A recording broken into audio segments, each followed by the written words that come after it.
예, 안녕하십니까. 예, 황규철 작가입니다. 오늘은 여러분들과 해병대 부대 배치를 어떻게 하는가에 대해서 같이 좀 이야기를 나눠보고 싶습니다. 예, 두려움과 설렘으로 교차하는 실무 생활. 앞으로 이제 여러분들께서 이제 기다리는 이제 그런 시간인데, 궁금할 것도 많을 거라고 생각하는데, 그 병 출신 같은 경우에는 이제 주특기와 이제 보직에 따라서 나눠지는데, 보통 그냥 전산으로 그냥 돌려버려요.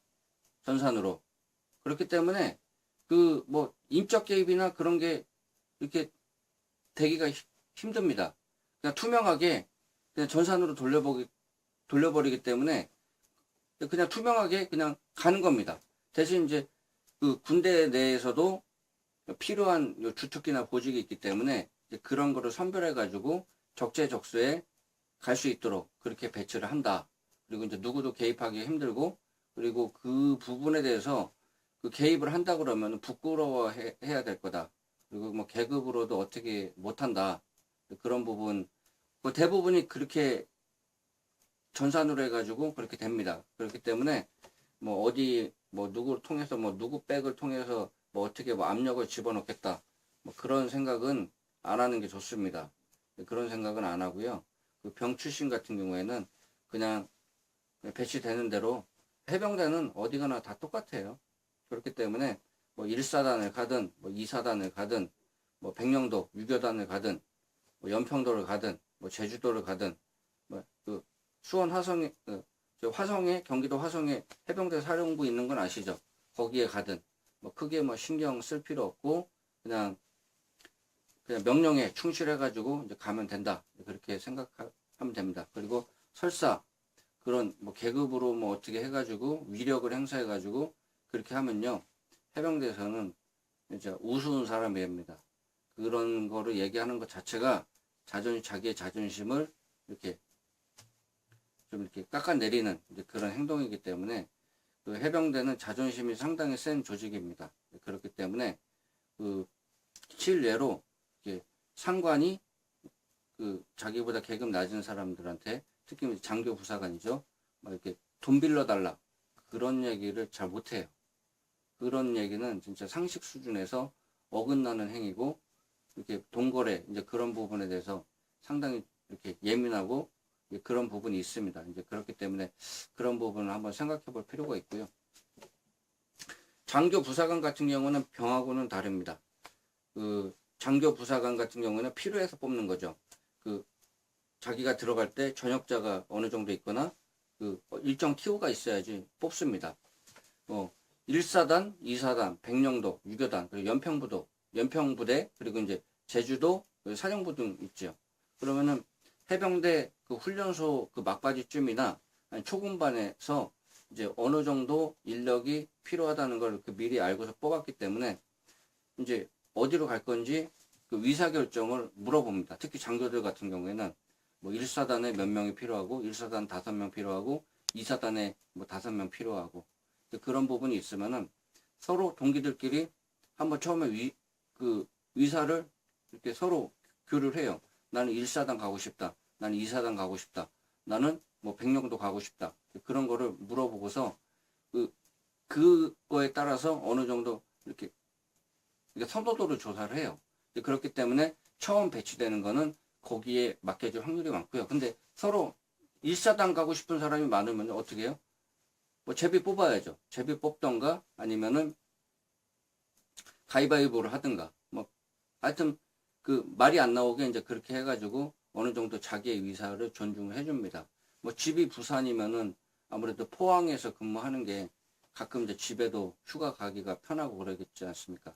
그런 부분 충분하게 고려해 줍니다. 그러나 특정 보직이나 주특기가 있으면은 그 해병대에서 필요한 보직들이 있어요. 근데 그거는 이제 자기가 이제 그런 거를 전공을 했으면은 그쪽에서 이제 그런 자원을 요청을 합니다. 우리는 이러이러한 자원을 요청합니다. 그러면은 그 학력이나 이제 그런 거를 보고서 이런 사람은 우리가 필요하다 그러면 찝어요. 그러면은 자기 위사와 상관없이 이제 그쪽 병과나 이제 그런 데 가가지고 이제 근무를 할 수밖에 없는 이제 그런 시스템으로 돼 있습니다. 그렇기 때문에 그 군대에서도 그 인사 문제나 자기 적성 문제나 그런 부분을 상당히 고려해가지고 뽑는다. 상당히 민주적이고 합리적으로 뽑습니다. 장교들 같은 경우. 저희 때도 크게 말이 안 나왔어요. 저 같은 경우에는 해병 2사단에 근무를 했습니다. 해병 2사단에서 김포 있죠? 김포하고 강화도 이제 그런 부분에 해병 2사단이 있습니다. 해병 2사단으로 갔는데 저 같은 경우는 집이 인천이었어요. 인천이었기 때문에 제가 그래도 아무래도 집 근처에서 근무하는 게 그래도 마음이 편하겠다. 그래서 저 같은 경우에는 2사단으로 좀 자원을 했습니다. 그래서 이제 동기들하고 원만하게 합의를 하고서 저는 이제 2사단으로 갔습니다. 예, 그리고 이제 고생을 많이 했죠. 예, 최전방에서 근무하다가 예, 이제 전역을 마지막으로 했는데 제가 이제 학부를 컴퓨터공학을 전공했어요. 그래서 병과가 이제 통신이었기 때문에 처음에는 한 몇 개월 동안은 전산실에서 근무를 했습니다. 그래서 이제 뭐 데이터베이스, 뭐 컴퓨터 네트워크 전반적인 그런 업무 그리고 이제 그 컴퓨터와 통신 관련된 업무를 많이 했어요. 제가 컴퓨터를 전공했기 때문에 이제 그런 거를 맡기는 거죠. 그런 게 많이 연관이 돼 있습니다. 물론 뭐 배울 수는 있죠. 배울 수는 있는데 이제 그런 부분 그 활용해가지고 이제 그 퍼포먼스가 올라가겠죠. 그 군대 내에서도. 그래서 그렇게 군대에서도 활용을 합니다. 그런 부분을 확인하면은 뭐 해병대 병 출신도 뭐 컴퓨터를 전공한다거나 아니면 그 기타 여러 가지 자기의 그 재능이나 그런 게 있으면은 그런 거를 보고서 그쪽으로 이렇게 해줄 확률이 높다. 이제 그런 부분을 좀 알고 계시면 될 것 같습니다. 해병대 그 명칭이 있습니다. 아마 그거는 알고 가시면 좋을 겁니다. 1사단은 그 닉네임이 해룡입니다. 해룡부대. 2사단은 그 청룡부대. 그렇게 되어 있습니다. 그리고 백령도는 백령도는 유교단이랬잖아요. 흥룡부대. 그리고 이제 연평도는 공룡부대. 이렇게 부대 닉네임이 있어요. 부대 별칭입니다.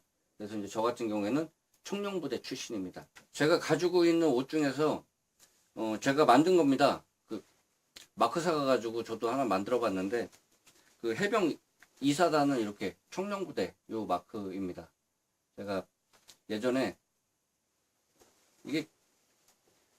제가 가끔 입는 옷인데 이쪽에는 이제 그 ROKMC 써있죠. 이렇게 만들어 놓고 그 왼쪽에다가는 이렇게 부대 마크를 이렇게 달아놨어요. 가끔 이제 군대 생각날 때 이제 가끔 입습니다. 이렇게 부대 마크가 있어요. 예. 그 2사단 같은 경우에는 예전에 그 베트남전 또 참전한 부대이기 때문에 상당히 좀 의미가 있고 그렇습니다.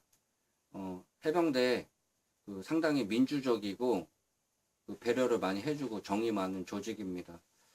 그때 생각하면은 저도 군 생활할 때는 좀 힘들고 그랬지만은 사람들이 대부분이 순수해요.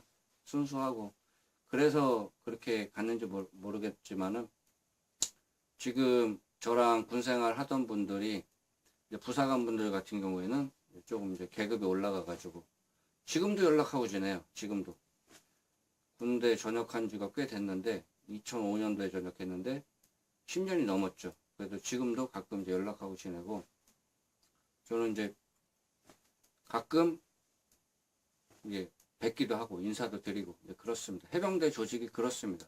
그래서 해병대 부대 배치 받고 그 몸 건강히 해병대 모군의 발전을 위해서 열심히 또 노력해 주시고 전역하셔서 또 해병대를 발전을 위해서 이렇게 도와줄 수 있는 그런 자세를 갖고서 하면은 좀 재밌다. 뭐 힘든 거는 해병대 힘든 거는 그냥 당연한 거예요. 그거는 뭐 힘들다 그렇게 할 필요 없습니다. 직장 생활이나 사회생활 하면요 저는 그게 더 힘들던데 일단은 그런 부분 생각해 보시고 이제 해병대 부대 배치 이제 그런 거는 특히 장교들 같은 경우하고 병 출신 부사관 출신은 제가 잘 모르겠습니다. 예, 제가 잘 모르고 제가 아는 데까지 한번 정리를 해봤습니다. 예, 이상 마치고요. 좀 도움이 되셨으면은 예, 구독 부탁드리겠습니다. 앞으로도 좋은 컨텐츠를 해가지고 여러분들을 좀 찾아뵙도록 하겠습니다. 감사합니다.